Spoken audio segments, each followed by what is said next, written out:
Hello everyone, today I'll be talking about capacitor. A capacitor is a passive electrical component that has the property of storing electrical charge, that is electrical energy, in an electric field. In basic, the capacitor consists of two electrodes which are separated by a dielectric. Now I'll be talking about the function of capacitor. It stores energy, it charges and discharges electricity, voltage smoothing, removes ripple in power supply, signal filtering, blocks DC and allows AC, timing, used in delay or pole circuit.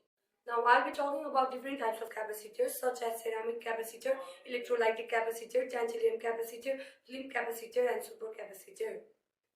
Now let's talk about the calculation of the capacitor using the following formula, where C stands for capacitance in farad, F0 for permittivity of the dielectric material, A for area of one plate and D for distance between the plates. Thank you. For more lessons like this,